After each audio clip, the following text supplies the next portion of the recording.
친구들 안녕 반갑습니다. 43번째 시간이네요. 벌써 시험 범위 마지막 진도가 되겠습니다. 오늘은 조선 후기의 문화에 대해서 공부를 할 거예요. 문화 수업을 항상 하면은 좋아하는 친구도 있고 별로 안 좋아하는 친구도 있어요. 호불호를 많이 타나 봐요. 그래서 오늘은 국학, 그 다음에 진경산수와 풍속화라고 하는 키워드로 수업을 진행을 해보도록 하겠습니다. 먼저 국학 먼저 들어갈게요. 자, 국학이라는 것은 무엇이냐? 17세기에 청나라가 명나라를 대신하게 되었죠. 그러면서 이제 사람들이 뭐야 중국 오랑캐한테 점령당했단 말이야? 라고 하면서 이제 중국 중심의 세계관이 흔들리기 시작합니다. 그러면서 기존에는 명나라 중국만 세상에서 가장 아름답고 가장 멋있는 나라라고 생각했는데 그러한 중국이 우리가 오랑캐라고 생각했던 여진족에게 점령당하잖아. 뭐야 이거 별거 아니잖아 라고 생각하게 되면서 어쩌면은 중국 말고 우리나라도 멋있는 나라일지도 몰라 라고 하는 생각을 하게 되면서 우리나라에 관심을 갖게 되는 겁니다. 우리나라 역사, 언어, 지리. 그래서 국학 이렇게 되겠습니다. 뭐 대표적인 작품들 몇 가지만 보고 넘어가겠습니다. 자, 유득공이라고 하는 사람은 발해고라고 하는 책을 썼어요. 자, 발해고 한번 보도록 하겠습니다. 발해를 세운 대조영은 누구인가? 바로 고구려 사람이다. 그들이 차지했던 땅은 또 어떤 땅인가? 역시 고구려 땅이다.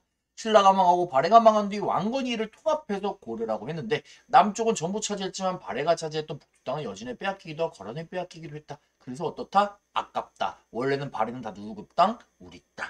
예. 그래서 원래 예전에는 발해라고 하는 나라에 대한 관심이 뭐 고구려 백제 신라 고려만큼 높지 않았습니다. 그런데 이 시기에 우리 역사에 관심을 갖다 보니까 발해라고 하는 나라가 우리 역사다라고 적극적으로 이야기를 하는 글인 발해고를 남기기도 했다. 이렇게 생각해 주시면 좋겠습니다. 발해고라고 하는 책은 여러분 중학교 때는 물론 고등학교 때 그리고 수능 때 한국사 능력검정 시험 때도 왕왕 출제되는 아주 핵심적인 내용이니까 다 꼭 이 타이밍에 알아주시면 좋겠습니다. 자, 그 이외에는 몇 가지만 더 보도록 하겠습니다. 자, 먼저 안정복이라고 하는 사람은 동사강목이라고 하는 책을 썼어요. 동사강목. 우리나라의 역사를 쓴 역사책입니다.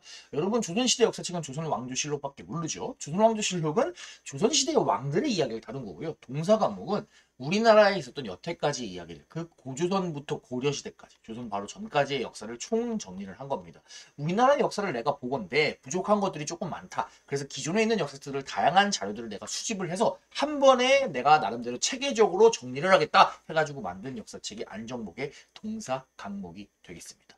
자, 이중환이 쓴 택리지는 무엇이냐? 택 선택하는 것에요. 지, 뭘 선택한다? 땅을 선택하는 겁니다. 그러니까 그 땅에 대해서 잘 알아야겠죠. 우리나라 각 지방의 환경, 생활 풍습, 풍속 등을 담은 종합적인 내용을 다룬 지리책입니다. 그러니까 어떤 동네가 어떻게 생겼고 어떤 동네 사람들은 어떤 풍습이 있고 어떤 동네는 뭐 인심이 어떻고 어떤 동네는 어떠한 전통이 있고 뭐 이런 내용들을 담은 책이다. 이렇게 생각을 해주시면 좋을 것 같습니다. 자, 지금 뭐 발해 역사, 우리나라 완전 스토리 쭉 역사, 그 다음에 우리나라의 지리 결국에 전부 다 주제가 뭐예요? 예, 우리나라가 되겠죠. 그래서 이것이 뭐다? 이렇게 생각해 주시면 좋겠습니다. 자, 대표적인 걸로 이 시기에 만들어진 거 여러분 김정호의 대동여 지도는 다 들어봤을 겁니다. 자, 위에 오른쪽에 있는 게 선생님이 네이버에서 캡처를 해온 거고요. 오른쪽에 김정호의 대동여 지도예요. 와, 거의 유사하죠. 그러니까 상당히 지도 만드는 스킬이 이때쯤 되면 올라왔던 것을 볼 수 있습니다. 김정호는 여태까지 우리나라에서 만들어졌던 아주 오래된 지도부터 최신 지도들까지 다 전부 다 총정리를 하고요. 부족한 부분은 자기가 직접 답사를 하면서까지도 지도를 만들었던 지도에 거의 뭐 미친 사람이었다. 이렇게 생각을 할 수 있겠네요. 자, 대동여지도 여러분 이렇게 보면은 사이즈 작나보다 생각할 수 있지만 아닙니다. 이 아저씨 보이나요? 사이즈 엄청나게 크죠. 정말 어마어마한 작품이 아닐 수 없습니다. 자, 이렇게 너무 크다 보니까 한 번에 접어서 당길 수가 없어가지고 약간 이렇게 책 형태로 접어가지고 다닐 수 있게 만들었던 게 대동여지도 되겠습니다.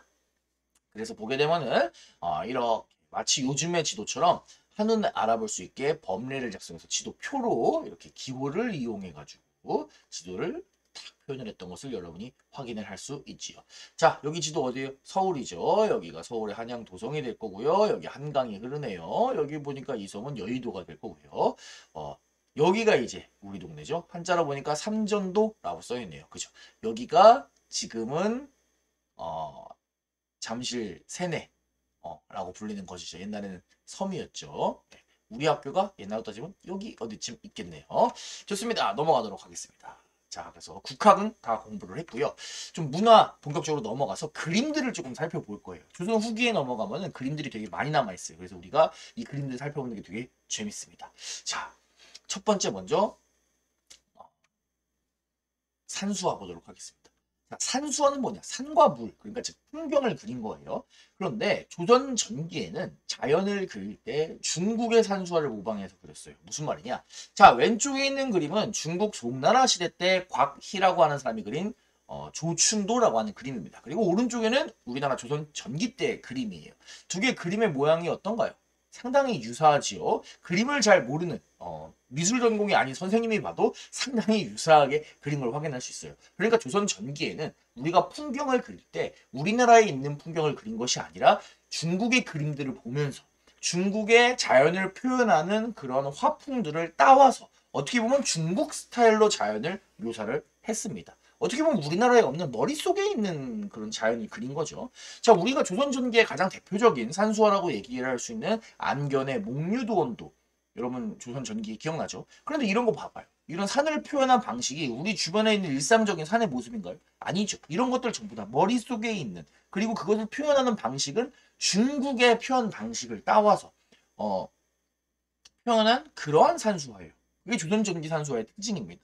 조선의 것을 중국의 것을 좀 적극적으로 받아들여가지고 모방시하려고 하는 그런 움직임이 있었어요. 그런데 이제 조선 후기로 가면 어떻게 된다? 그림의 양상이 바뀌게 됩니다. 우리나라의 거에서 관심을 갖게 되는 거예요. 자, 조선 후기의 산수화를 우리가 뭐라고 부르냐? 진경산수화다. 그러니까 뭐 쉽게 얘기하면 진짜 경치라고 생각하면 되겠네요.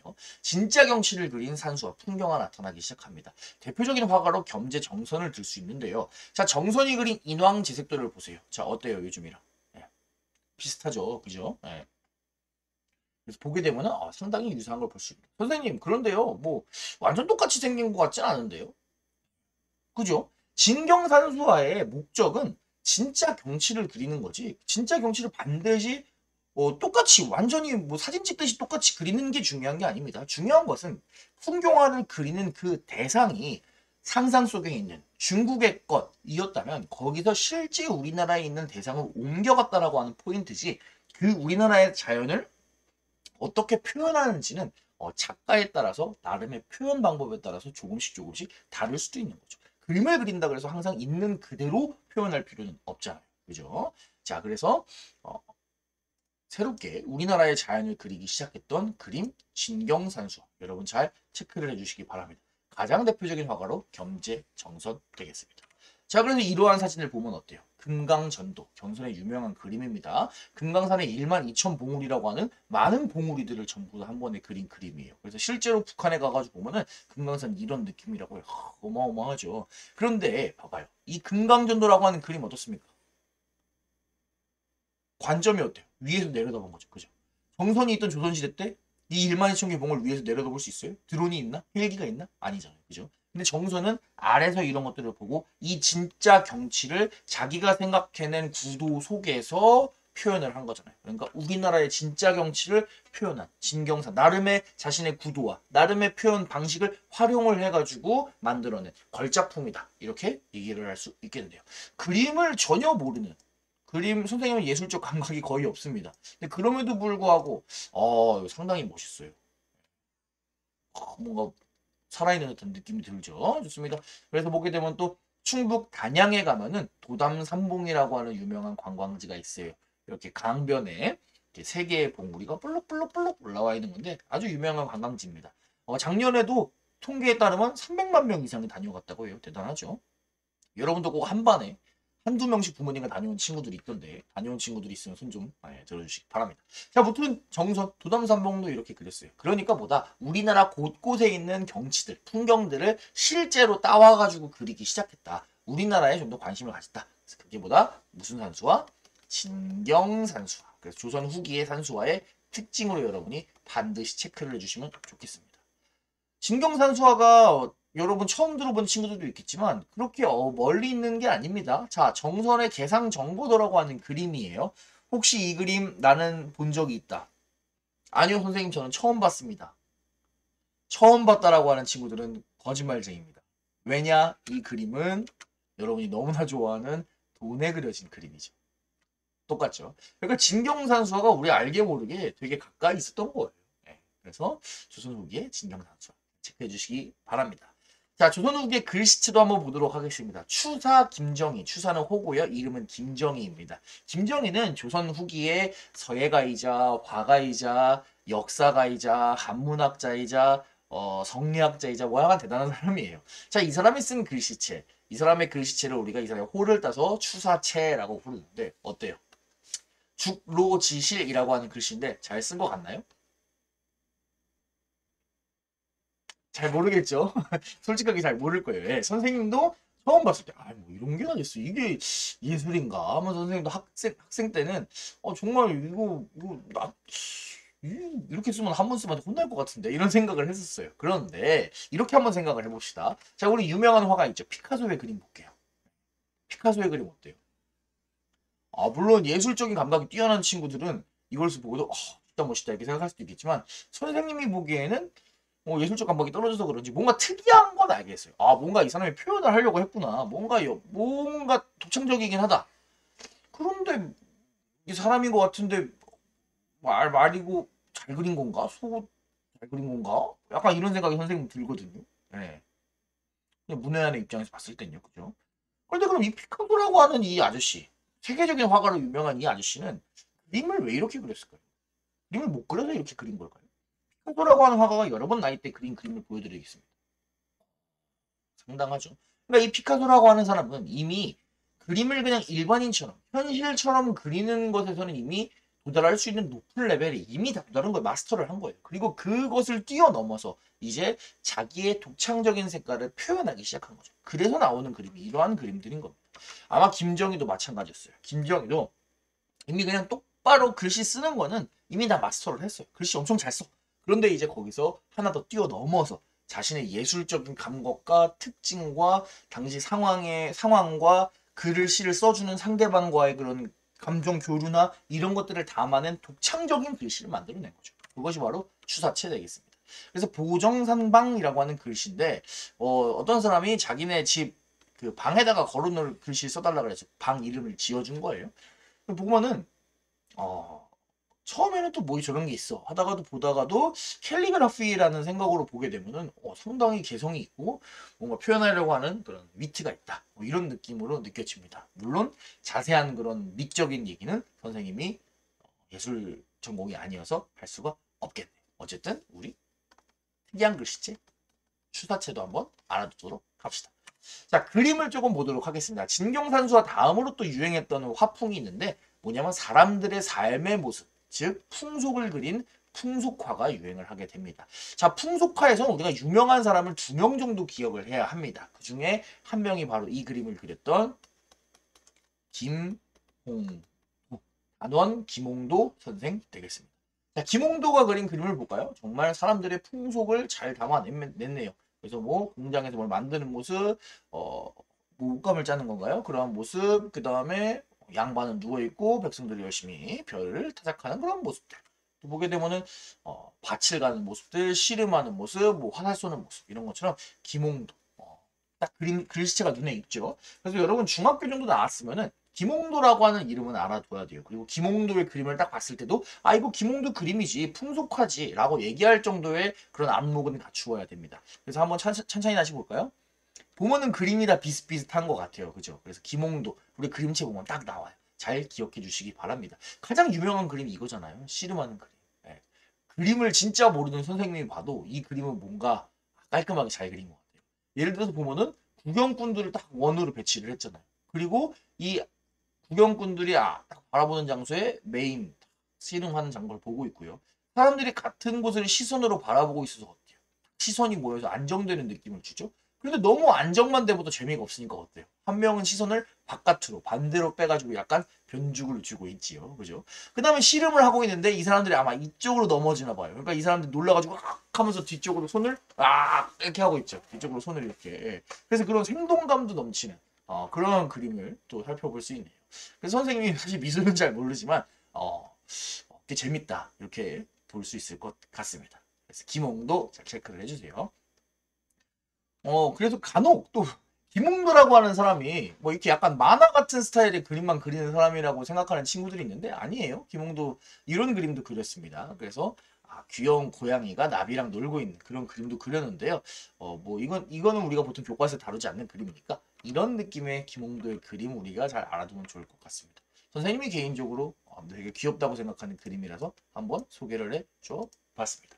자, 김홍도 다음에 또 유명한 화가 한 명 있습니다. 누구를 알아둬야 되냐면 신윤복, 혜원 신윤복 알아줘야 됩니다. 아까랑 글씨체가 상당히 다르죠, 그죠? 자, 글씨체, 그림체가 좀 다릅니다. 자, 신윤복의 유명한 단오풍정이라고 하는 그림이 있네요. 그래서 단오날을 맞아서 여성들이 상의 탈의를 하고 여기서 머리도 감고 뭐 좀 씻고 있고요. 그네를 타고 있는 그런 모습들. 그리고 이 여성들을 음흉하게 쳐다보고 있는 머리가 짧은 걸 보니까 스님인 것 같아요. 그래서 스님은 원래 그러면 안 되는데 이렇게 여성들의 그런 것들을 탐하고 있죠.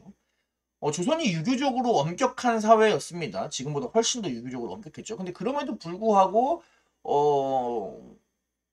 뭐라 그래야 될까요? 여성을 좋아하는 그런 남성들은 당연히 있었겠죠. 그래서 그러한 모습들을 숨기지 않고 표현을 한 것. 그래서 교과서에서는 이런 것들을 뭐 익살스럽게 표현을 했다, 해학적으로 표현을 했다, 뭐 이렇게 표현을 하고 있는데요. 무튼 뭐 그렇게 당시 사람들이 사는 모습들 많이 그렸습니다. 특히 신윤복의 그림에는 여성들이 조금 많이 등장을 해요. 한번 보도록 하겠습니다. 또 유명한 그림이죠. 월화정인. 달 아래에 서로 사랑하는 연인들. 그래서 보면 여기 참 이렇게 뭐야 담벼락이 꺾어지는 데서 두 명이 만났어요. 그래서 보면은 여자가 두 발이 전부 다 남자 쪽을 향했어요. 그래서 적극적으로 이제 남자를 좀 좋아하는 것 같아요. 근데 좋아하면서도 눈을 마주치지 못해요. 또 부끄러워가지고 또 아래쪽을 약간 보고 있긴 해요. 남자도 사실 조금 부끄러운 것 같아요. 왜냐면은 발이 또 약간 살짝 45도로 틀어서 여자 쪽을 안 하고 있어요. 그러니까 약간 뭔가 딱 마주보기에 살짝 부끄러운 거야. 근데 그러면서도 또 이 시선은 또 여성을 또 바라보고 보니까 손도 품 안에 넣었어요. 품 안에서 뭔가 이렇게 카트나 아니면 뭐 선물 같은 걸 줄라 그런 건지 모르겠는데 그거 보니까 달 아래에서 이제 그런 그림들이 그렸습니다. 그러니까 분명 조선에도 밤에 막 만나가지고 데이트를 하고 사랑을 하고 그런 커플들이 있었을 거란 말이에요. 그래서 그런 모습들을 이제 담아낸 풍속화 되겠습니다. 이런 그림도 유명하죠. 월야밀회. 그러니까 달이 있는 밤에 몰래 만난다. 그래서 뭐 이렇게 꺾어진 골목을 참 좋아하네요, 신윤복은. 이곳에서 두 남녀가 만나고 있고 한 명이 그것을 바라보고 있는 것을 여러분들이 확인을 할 수 있습니다. 그래서 보건데 이 사람이 약간 어떻게 있어요, 지금? 선생님이 생각하기에. 여러분이 보기엔 어때요? 이 두 명은 뭔가 서로 좋아하고 있는 사이인 것 같죠? 지금 거의 키스를 하기 3초 전 상황입니다. 이 여인이 어때요? 지나가다가 만난 거 아닙니다. 왜? 다리를 보면 알 수 있죠. 발을 반대 방향으로 하니까 벽에 착 붙어가지고 이렇게 슉슉슉 몰래 관찰을 하고 있는 겁니다. 모르긴 몰라도 삼각관계 뭐 이런 게 아닐까 하는 추측을 또 해볼 수 있을 것 같네요. 뭐 그림에 대한 해석은 여러분의 자유니까 자유롭게 상상해 보면 좋을 것 같습니다. 그래서 신윤복의 그림 이런 그림도 있지요. 보게 되면은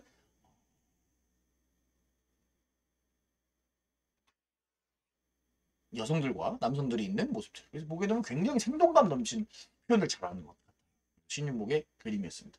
신윤복 역시 또 이런 그림만 그린 건 아니에요. 그래서 이런 거 보면은 신윤복이 그린 겁니다. 뭐예요? 개죠. 그래서 꽃게인데 또 미술을 잘 모르는 선생님이 봐도 이 꽃게의 꺾어지는 다리를 회고 하나 축 눌러서 표현하고 착 눌러서 표현하고 싹 꺾어서 표현한 게 상당한 내공이 있는 사람이 아닌가라고 하는 생각이 들 정도로 뭐 그림 실력 하나는 확실한 것 같습니다. 자, 그래서 우리 풍속화의 화가로 김홍도와 신윤복 그림들 살펴보았고요. 여러분이 김홍도와 신윤복의 그림은 그 그림체 잘 알아서 둘이 서로 구분을 할 수 있어야겠습니다. 자, 마지막 주제 도자기 보고 넘어가도록 하겠습니다. 자, 우리가 고려의 도자기가 청자, 조선의 도자기가 백자였다면 그 사이에 살짝 넘어가는 조선 초기의 과도기, 조선 초기의 것이 바로 군청사기라고 이야기를 했습니다. 그죠? 우리가 조선 초기에 우리나라에서 공부를 했어요. 그렇다면 조선 후기에 발전하는 도자기는 무엇이냐? 밋밋한 백자에다가 그림을 그립니다. 푸른 그림. 그래서 뭐라고 부릅니까? 청화백자다라고 부릅니다. 그래서 백자에다가 푸른 그림을 그린 것 여러분이 잘 체크를 해주시면 되겠습니다.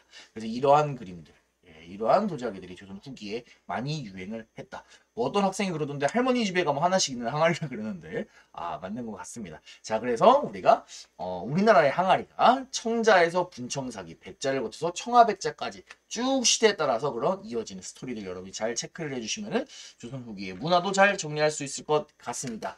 좋아요 친구들, 정말 수고가 많았습니다. 그럼 우리는 오늘 공부 여기까지 하겠습니다. 친구들 안녕.